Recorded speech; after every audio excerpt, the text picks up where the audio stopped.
Hello दोस्तों, आज के इस वीडियो में हम मोती पालन के चरण या फिर मोती पालन की प्रक्रिया का अध्ययन करेंगे।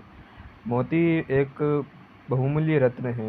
यह श्वेत रंग की गोल व चमकीली रचना होती है जो ओस्टर व क्लेम सीपियों द्वारा स्रावित की जाती है।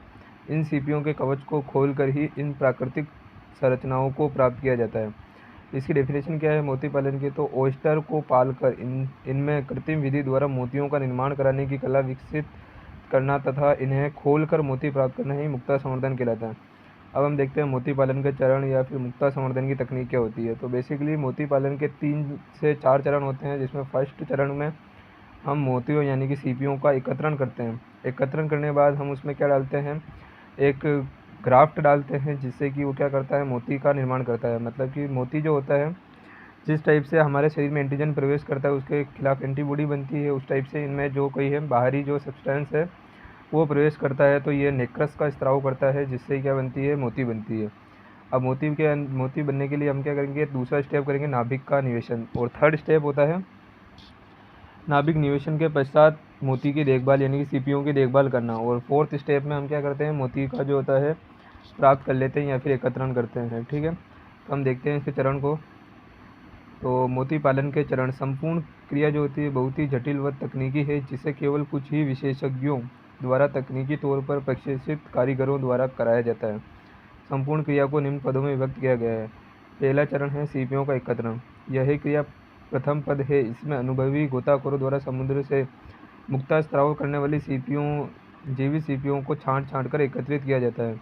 जापान में यह कार्य कुछ प्रशिक्षित लड़कियों द्वारा किया जाता है। एक गोताखोर एक बार में 2 से 10 सीपियाँ एकत्रित कर अपनी पीठ पर बंधे लकड़ी के बक्से में डालकर लाती है। फिर इन्हें शीघ्र बोट के ऊपर खींच लिया जाता है। एकत्रित की गई सभी सीपियों को इनकी उम्र के अनुसार पृथक पृथक कर लिया जाता है, और पृथक करने के बाद इन्हें जाली से बने बक्सों में भरकर समुद्र में 6 मीटर की गहराई पर लटका दिया जाता है। इससे पूर्व इन्हें जल से भरे उचित पात्रों में कुछ दिनों तक रखा जाता है। जिन जाली के बने बक्सों में इन्हें रखा जाता है वे शत्रुओं से पूर्ण सुरक्षित रहते हैं। इनके ऊपर तार की जाली व सूती जाल का आवरण रहता है। इन्हें पालन पिंजरे भी कहते हैं। ठीक है, यानी रियरिंग केजेस।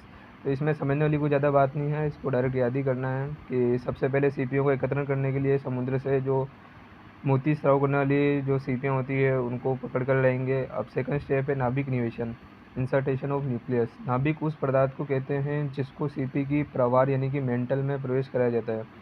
इस नाभिक को प्रवेश कराने के बाद ही सीपी उद्दीपित होकर नेक्रस स्तर का स्राव करना प्रारंभ करती है। इसके लिए कलमी उत्तक ग्राफ्ट का चुनाव किया जाता है। अच्छी ग्राफ्ट से अच्छी किस्म का मोती तैयार होता है। अच्छी ग्राफ्ट हेतु कुछ सीपियों विशेषतः जेंकस के कवच के भाग व प्रवार को काट कर नाभिक तैयार किया जाता है। इसके लिए कवच की घिसाई कर छोटे छोटे गोल नाभिक तैयार किए जाते हैं। नाभिक निवेशन पूर्णतः तकनीकी क्रिया है जिसे प्रशिक्षित व दक्ष व्यक्ति ही कर सकता है। इसके लिए निशिकोस की विधि उपयुक्त है। इस विधि के अंतर्गत स्वस्थ व पूर्ण वयस्क सीपियों को एकांतिक रूप से गर्म व ठंडे समुद्री जल में रखते हैं, जिससे यह अपना कवच खोलती है। इनके देह में से वृषण व गर्भाशय को निकाल दिया जाता है। जब यह कवच के कपाट खोलती है तो इसके कपाटों के बीच में बाँस का एक टुकड़ा फंसा देते हैं। वह सीपी को लेम के नीचे प्रकाश में रखकर पाद के पास प्रवार में चीरा यानी कि मेंटल में चीरा लगाकर कलमी उत्तक रख दिया जाता है। मतलब इस प्रोसेस में हमको क्या करना है कि एक ग्राफ्ट टिश्यू को तैयार करना है। जिस टाइप का ग्राफ्ट टिश्यू होगा उस टाइप की मोती तैयार होगी, उसको हमको रखना है इसके प्रवार के अंदर, यानी कि इसका खोल खोल के उसके अंदर हमको क्या रखना है, उसको प्रवार को रखना है, और कुछ टाइम बाद में उसमें मोती बनने के लिए नेक्रस जो है उस तरह का स्राव जो होता है शुरू हो जाता है। अब हम अगला स्टेप देखते हैं। तो इस प्रकार नाभिक निवेशित करा दिया जाता है। तीसरा स्टेप होता है सीपी की जो है नाभिक निवेशतर देखभाल, यानी नाभिक प्रवेश कराने के बाद सीपियों ओस्टर की देखभाल करना। नाभिक निवेशित करने के बाद सीपियों को पालन पिंजरों में रखकर समुद्र में 2 से 3 मीटर गहराई पर लटका दिया जाता है। 6 से 7 दिनों में ग्राफ्ट रखने का गाँव भर जाता है। एक बार ऊपर लाकर इनका परीक्षण किया जाता है। मृत सीपियों को हटा दिया जाता है। शेष को पुनः समुद्री जल में पिंजरों के भीतर रखा जाता है। 3 से 6 साल में इनमें मोती तैयार हो जाता है।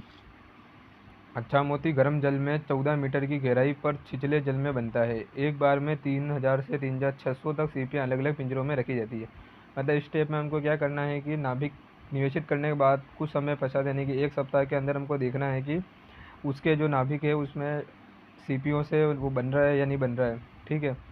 और अगर नहीं बन रहा है तो जो सीपियाँ मृत हो गई उनको हटा दिया जाता है और वापस बाकी को लटका दिया जाता है समुद्री जल में, ताकि वापस इसमें मोती जो है बनना प्रारंभ हो जाता है।